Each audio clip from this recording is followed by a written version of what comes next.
What's up, Doc? Welcome to the Docs Get Money podcast. Are you a badass doctor killing it professionally and has bigger dreams than just clocking in and out of the hospital? Do you want to leave behind a legacy that is as lit as an HBCU homecoming? Want to know how other doctors are getting to the big bag? That's right, making 5, 6, and 7 figures without putting on the white coat? If you answered yes to any of these questions, then you're in the right place. I'm your host, Kimberly, but you can call me Kim or KB. I went from being a burnt out and overwhelmed emergency physician to the founder and CEO of 2 6-figure non-clinical companies and beating burnout along the way. I'm also your business coach, here to help you make money moves to change the world.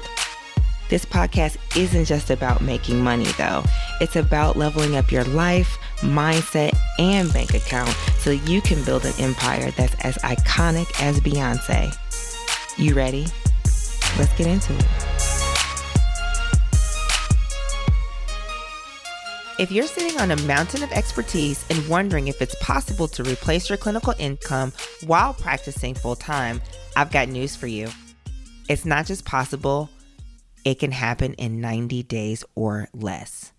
But only if you create your fire offer, your express lane to fast income and a lifestyle that allows you to retire early, all while keeping your day job. Tailored for doctors ready to change lives outside of the exam room, you go from concept to cash in under 90 days as a consultant, coach, or midterm rental business. Think it's a stretch with your schedule? Think again. With the Fire Offer Combustion Kit, you'll craft your expertise and story into an offer that's too hot to touch and sell it to make your first 4 or 5 figures. Ready to change lives and make bank fast? DM the word BURN to me, Dr. Kimberly, at Dr. Kimberly B on Instagram, and let's start a fire. Hey, everybody. Thank you for joining me for yet another episode of the Docs Get Money podcast. I'm so excited about having my next guest up with me, Dr. Faith.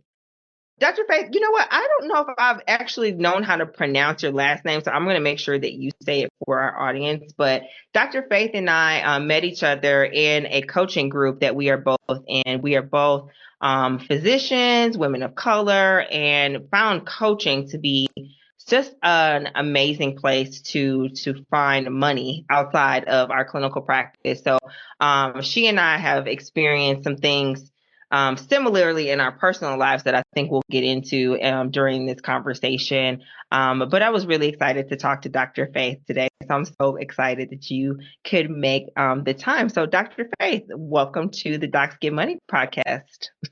Thank you, Dr. Kim. I really, really appreciate this opportunity to be here and share. Awesome. Yeah, no problem, of course. So let's get started. Tell us a little bit about you. One, like I said, please tell me how to pronounce your last name correctly. And let us know a little bit about you, how you grew up, where you're from, all the good stuff. Wonderful. So my last name is, it depends on if you have a Nigerian accent with it or not. But I say Ohuoba. That's more digestible, but it's actually Ohuoba. But Ohuoba is usually what people say. So that's my last name. And I am a Nigerian, first generation immigrant. Grew up here, but I was raised in North Carolina, but trained in the Northeast in Boston, and found my way down to Texas to practice and to train as an OBGYN. That's dope. So you said you were your first generation immigrant, born in, you said Nigeria. Nigeria. I was born in Nigeria. Okay. Mm-hmm. So how old were you when you came to the United States, and what brought your family over? I was a child, toddler. Okay. Toddler. I was a child. My father came over, and then the rest of us came over. Okay. And is your father in medicine, or what does he do for a living? He's retired now, but by trade, he is an architect. So how did you get into medicine then? Because if he's an architect, I mean, I'm assuming a lot of things coming from a Caribbean background myself, but how did you get into medicine? So I think the running joke, and most Nigerians can relate, you have three options. You're going to be a doctor, an engineer, is it lawyer or accountant? Pick one, right? That situation. So I actually grew up wanting to write children's books. I know, very different, right? But fell in love with doing medicine. And growing up, I wasn't sure if I wanted to enter pharmacy or medical school. So it's actually funny. My father is a huge influence and mentor. And he always reminded us, whatever you do, whatever you put your hands to, make sure you're the top and the best. So if you're going to choose something, make sure you are the top and the best. And so medicine it was for me. So that's how I chose medicine. So what intrigued you about it? Because how do you go? Because that's me. I am a reader. I'm a writer. Like I would get lost in a book very quickly, but science and math did not really necessarily intrigue me as much as just reading a book or even writing. So what was it specifically about medicine that got you? I love people. I actually love people. I love talking to people. And so I was a biochemistry major, initially thinking possibly pharmacy, but I realized I didn't want to, stay in a lab. I did research, no disrespect to anybody that does clinical laboratory work or anything like that. But I really like engaging with people one-on-one or in groups and kind of having that exchange in that relationship, and just seeing that I was able to help somebody feel better or live better. And I felt like medicine would allow me to do that. And then me choosing, I actually tell my dad, I'm like, you were the reason I did not choose internal medicine, right? So I chose OB/GYN because I feel that women are a very motivated group of population, right? If a woman's pregnant, you tend to make positive changes to protect a pregnancy. Like, you think about women, we're constantly trying to look better, feel better, do something to better ourselves. No disrespect to men or any other thing, but at that point in my career, I felt like this is a motivated population of clients that I want to work with. And then also in that realm, there's so much you can do in terms of like public health and reproductive justice. It's just a very rewarding career choice and population to work with. That makes sense. That makes 100% sense, especially because, like you said, when a woman gets pregnant, it's like, no, all things shut down, especially if it's a very much wanted pregnancy, that the woman is going to do whatever it takes to make sure that she is healthy and safe in order to protect that fetus, exactly like you said. Okay, so you said you grew up in the Carolinas, North Carolina more specifically. Tell me where you went to undergrad, and you mentioned public health. Did you also get a public health degree as well too? Yeah, so I went to North Carolina State University, Wolfpack, yes. And then I ended up going to Boston University for medical school, as well as getting my public health degree there in maternal and child health. Because at one point I did actually consider neonatology or pediatric care. The whole maternal child space is also very rewarding, but I realized later on that I like surgery. I like to operate. Yeah, so being in a OB/GYN is a subspecialty where you have the benefits of doing surgery and being in the office and being public health minded, and it was just a very natural choice for me. Yeah, that makes 100% sense. So where did you ended up doing your training, your OBGYN training? So I wanted to leave the cold. I ran away from Boston. It's cold. It was the lifestyle. I could not look out my window at 2 p.m. and see darkness. I just cannot live like that anymore. As somebody that's from Wisconsin, I 100% understand that. So yes. Yeah. So I have tons of family in Texas. So I came down to Houston, Texas to train at Baylor College of Medicine. I stayed on as assistant professor for a couple of years, then moved into private group practice, and currently medical director of my medical group for OB/GYNs. Nice. So Nice. that's where I'm at.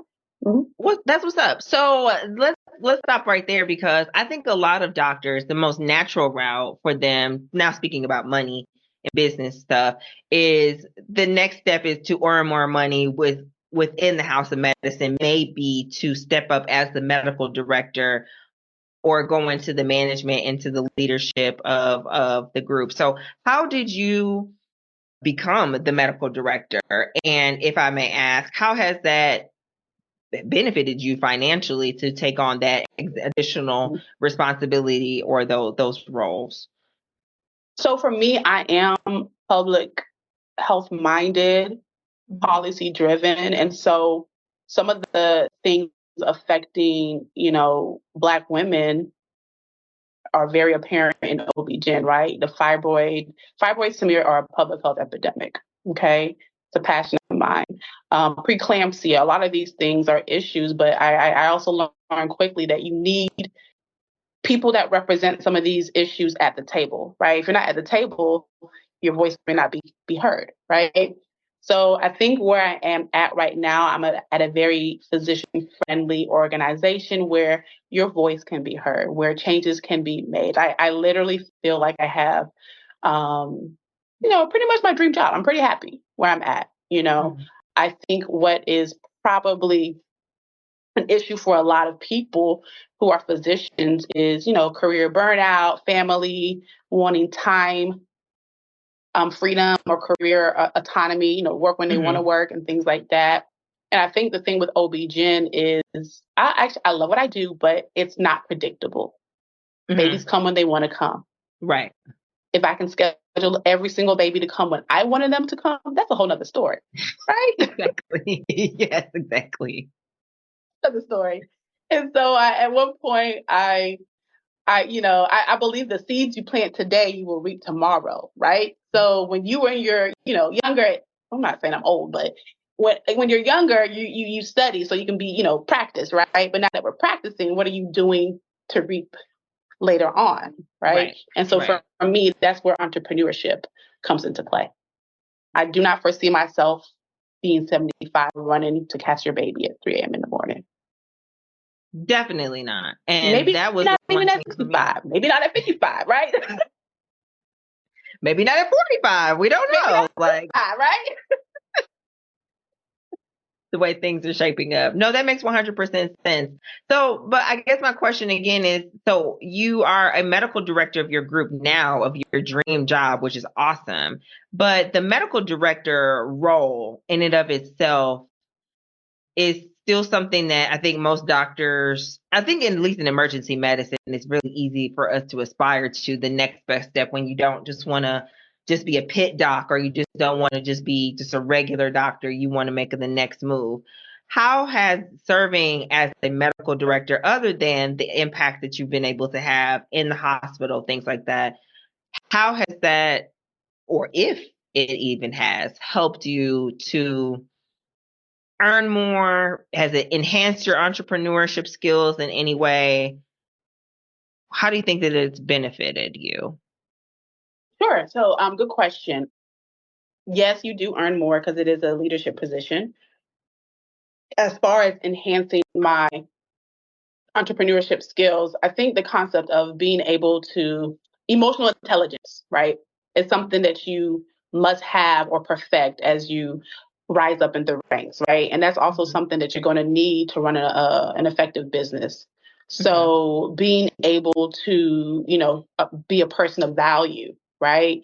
Being able to communicate, effectively, being able to respect people's opinions, even if you may or may not agree, right? So I think a huge part of personal development and emotional intelligence has been has been a something that has developed, right? Leadership development does help you with entrepreneurship.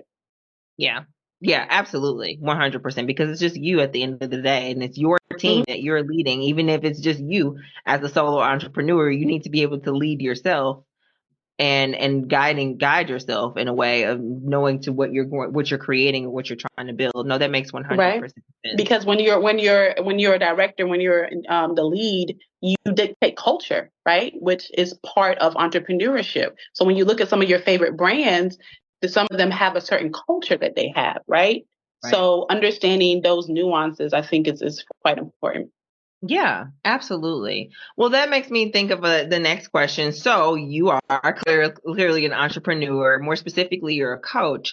Can you share with the audience a little bit more about what is a coach? Like, talk to us a little bit about how you became a coach and why that was the transition that you decided to make as an entrepreneur. So I believe all physicians are naturally coaches. Naturally. The question is, are you going to develop that skill? We don't necessarily bill for life coaching when we Mm-hmm. see patients, but most good doctors, that's essentially what you're doing, right? You're holding people accountable to a goal. You're asking questions. So I chose life coaching. I'm definitely, and that's different than therapy for sure. Mm-hmm. But like I said, initially, I do enjoy talking to patients. Half the time I do run late because I am talking, but Same girl, same. yes, yes, because I actually care about you. So initially, what I ended up doing was trying to figure out this space of coaching because it was new to me. I became a John Maxwell certified coach and trainer. So I joined his program prior to our mastermind, and Mm-hmm. that has been an incredible experience where you meet a lot of people of like mind and the Mm-hmm. hearts to want to generally see people succeed, whether that's through speaking, coaching, training, or things of that nature. So that's where my journey started. And I love how John Maxwell is able to integrate. I'm faith based. Integrate things of faith, corporate, and leadership. And he has lots of great books about how to influence people and succeed. And it was just really amazing to see somebody who was a pastor, go into the business world. So that was my initial exposure to coaching, knowing that I naturally can do this, but I wanted to hone in my skill. Mm-hmm. So that's where my journey initially started with becoming a John Maxwell coach. Can I pause you just a second though? What I'm finding, Faith, is coaching is still really new to medicine. I feel like medicine is the last field of anything to get anything, to adopt anything. Coaching has been around in the business world, of course, athletics, all different types of fields for years. But I think physicians, especially now, are just now understanding or just hearing more and more about coaching, and more of us are becoming coaches and receiving coaching. So can you tell me a little bit more about when you first ever, if you can think about that, learned about coaching, maybe your first experience with coaching, and then how you transitioned into, then deciding to be a coach from there? Yeah, sure. So this is going to sound maybe a little silly, but you know how you tell people don't Google, as physicians, don't Google. But the Hmm. reality is, YouTube is a powerful search engine, and Absolutely. so you know prior to my divorce, I would go to YouTube and Hmm. literally ask, like, you know, why is my husband so angry? Right. And I would see these videos, and some of the information I would get were from coaches. Hmm. So I'm like, who are you? Are you a pat? Like, what, because I always evaluate the source of information. And so and that was when I first kind of understood or heard a coach. I'm like, what is a coach? Are you not a therapist? Like, what is this? Right. So that's Hmm. how that terminology first came into play. But the reality is, like you said, the world of coaching has been around for a long time. Coaching is a very big part of personal development. So if you look at personal and professional development, right? So when you look at basketball stars or basketball players, they have coaches, right? If you look at some of these top executives, they have coaches, Absolutely. right? Because of the mindset, because of the accountability, because of the development that it can produce. And so that's how I kind of quote unquote stumbled upon it. But once I realized this is a whole world and discipline, I wanted to definitely, and I think I wanted to definitely craft the skill. And I think some of that is also because we're physicians, so we're certificate driven, right? We want to get this to be certified. I think that's also an American thing, but yeah. So that's kind of the initial part of my story. Yeah, that makes sense. So let's pull over. So it sounds like you were saying that you really found coaching when you were going through a tough spot in your own personal life. You were trying to just answer some questions that were going on with your marriage at the time. Can you share a little bit more about that story and how you now help your clients from that background? Yeah. So for me, I was a part of a coaching program that I found to be incredibly, it was a 12-week program that I found to be incredibly life changing because of the value and the information that I received and the support, the accountability, and even just developing lifelong friends. So I value coaching because sometimes you need somebody outside of yourself, somebody that's not judgmental to kind of help Can you guide tell me a little bit more about what was the goals, like this 12-week coaching program? What was the goals? Who was in this group? Like what were you supposed to be doing in this with these 12 weeks? It was a personal development, faith-based coaching program. And it was more so like a program to help you kind of peel back the layers of who you are as you're developing as a woman, kind of like a women's empowerment type of coaching program. I feel like as women, it was really, I guess, what was mind blowing to me was realizing how much of how we live and we think is programmed. And so I didn't realize. Yeah. So I believe one of my favorite mentors, may God rest his soul, is Miles Monroe. I quote him as much as I can, even in the emails I sent to work, actually. He's a faith-based man. He's a businessman. He's a leader. He's, just a global impact. And he said something, one of his quotes that he says is about dying empty. Have you heard that quote about dying empty? I think you said it to me before, but say it again, please. Yeah. So the richest place in the world is the graveyard.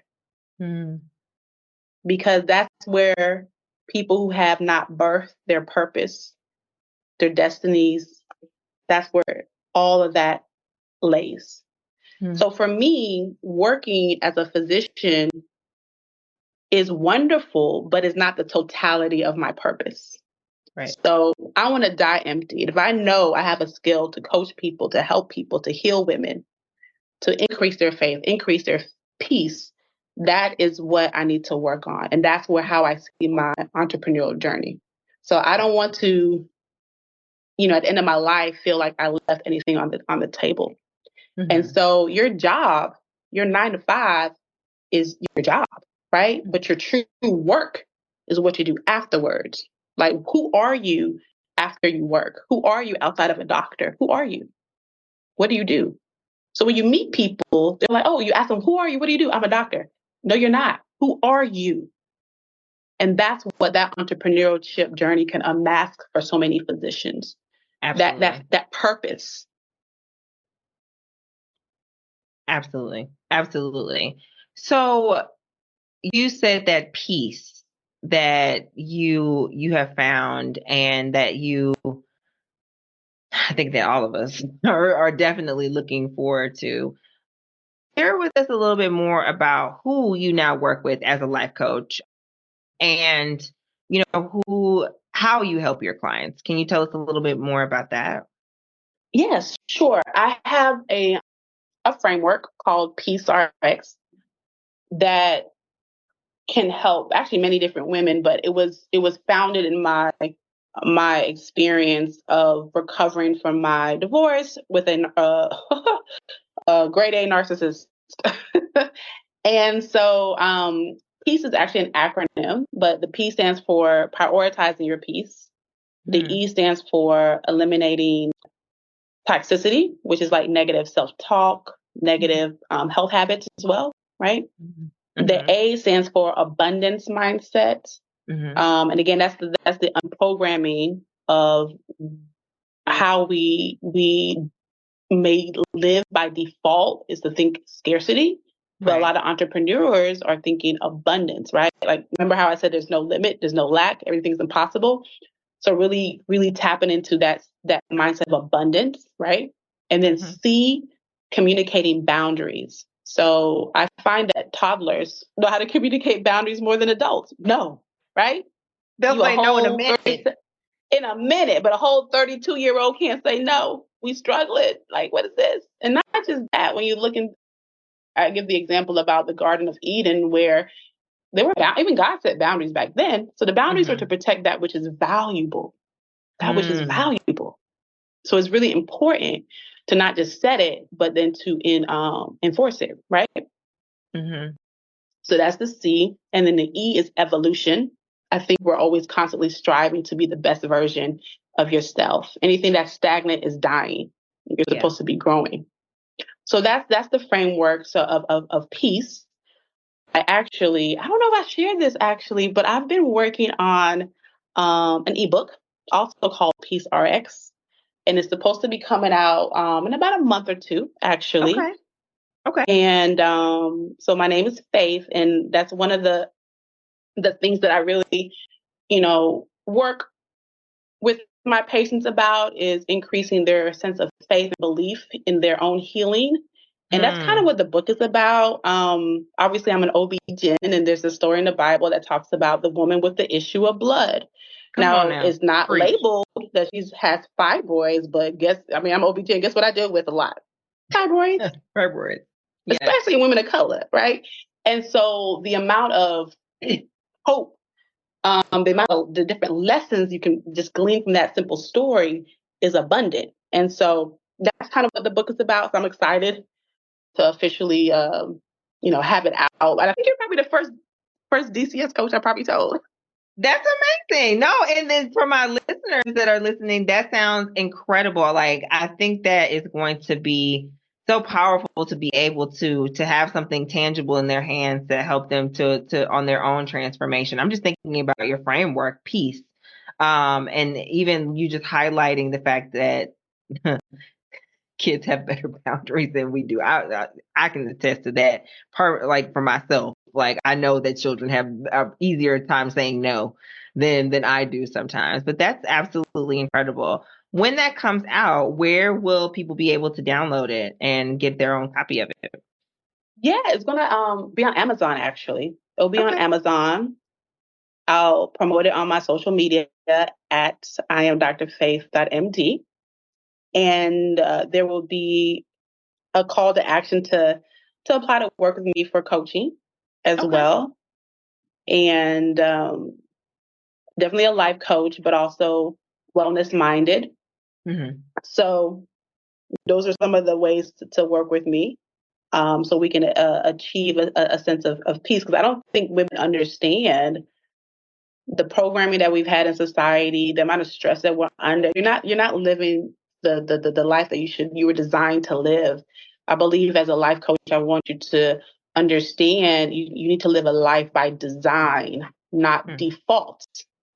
Right. And so one of my mentors, Israel Duran, has said something recently, and it's just kind of stuck with me, which is you are designed to live your legacy and leave a dynasty. And I feel like we are programmed to get money, do all this stuff, which is great, right? But if you think about dynasties, that's a whole another level of thinking of abundance and purpose. Right. If you think in terms of dynasties, right? Which some of the, you think about, different cultures, the Chinese and all these different things, they lead dynasties. And so I want people to really elevate their sense of living and mindsets to that effect. I love that. I love that. Especially as physicians, because, and this is what I say to my potential clients, and we already know that we cannot pass these medical degrees down. Our children, just because I was a doctor, does not automatically get birthed into becoming a physician. They do not automatically get imparted, all of this medical training that I've had and medical experiences that I had. It is not transferable skills in that way. So we need to be thinking about building a dynasty, something that lasts beyond us, something that we will probably not see it grow to its full capacity, because it's in essence not for us at the end of the day. It's for our legacy, like our children. You think of like you said, the Shinto dynasty, or think of any other Chinese dynasty that you've ever heard of before, even just watching just like random social media or random like movies. But those names still are being said in 2024. But like these people existed way before Christ walked the face of the earth, like 200 BC, 100 BC, or whenever that was. And how can we, like you said, really remember that that's what we're here for, is to build a life legacy, to be on purposeful, so that we are not forgotten, so that our skills are not lost, so our dreams are not lost. I love what you said about the graveyard. That's the richest place in the world, because that's wherever all these dreams and ideas and goals go to die, with people that never made them to come to truth or to come to reality. So that's so powerful, Faith. I think that's incredible. No, thank you. Yeah, I think that, from how do I say this? I had a little bit of a wake up call after my divorce, because when you grow up and you do all the right things and you wake up, you're like, oh, I never thought this is how it's going to turn out, right?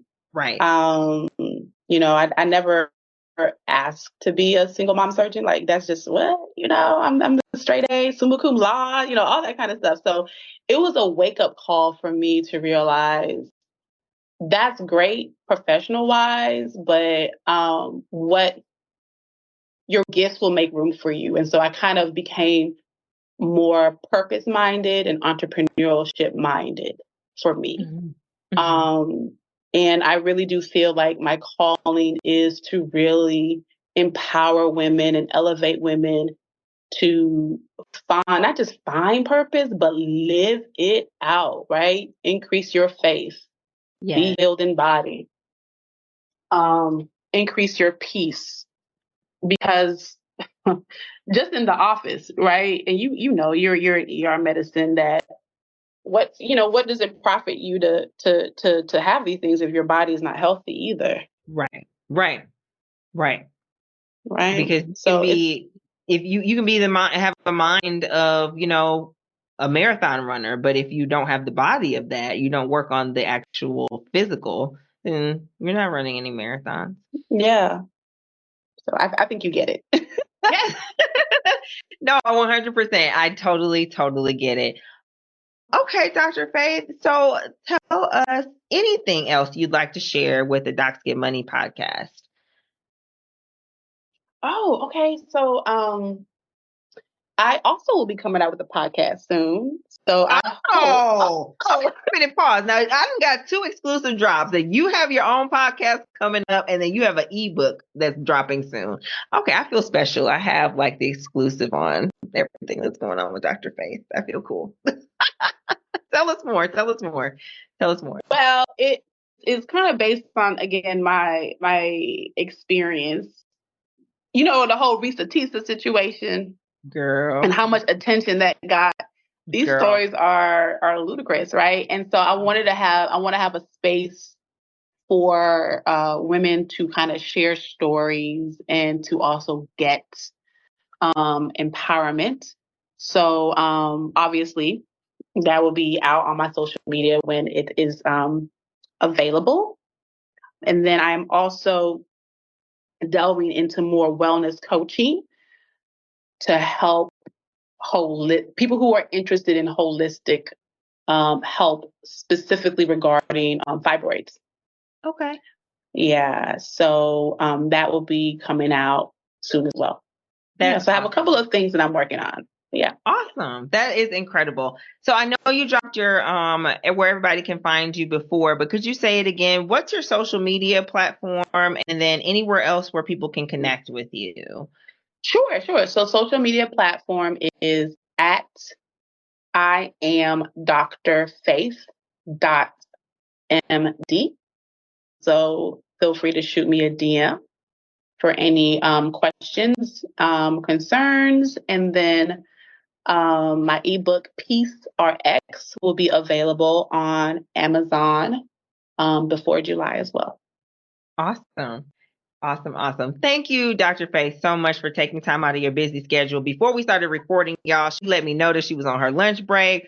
She's a busy woman. She was doing 3 different things. So I appreciate you taking the time out to share with the Docs Getting Money podcast, more specifically about what you do, who you are as a life coach, and more specifically, how you can help. I think, like I said, so many other doctors are now hearing about coaching, and they're like, definitely, what's life coaching? But to see another physician out there that is actively working in the coaching space, that has created her own intellectual property and her own coaching program from your life experience, from your divorce, from working in your clinical practice as an OBGYN, and basically just being the woman of God that you are, and the woman of faith, literally, that you are, but being able to package all of that up into a transformational experience for your clients is incredible. So I wanted to make sure that other doctors saw that was a possibility for them too, in order for them to do that. So thank you so much again for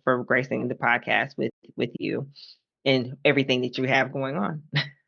Thank you, Dr. Kim. I really do appreciate you. And I appreciate, this platform and what you're doing to encourage, doctors too, because there's so much more than just the MD.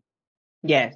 And I always want everyone to remember that we are more than just our degrees, been more than our degrees. So that's right. Awesome. All right. Well, listeners, thank you so much. This has been your episode of the Docs Get Money podcast. Thank you so much for listening, and we will see you on the next episode. Bye. Thank you for listening to the Docs Get Money podcast.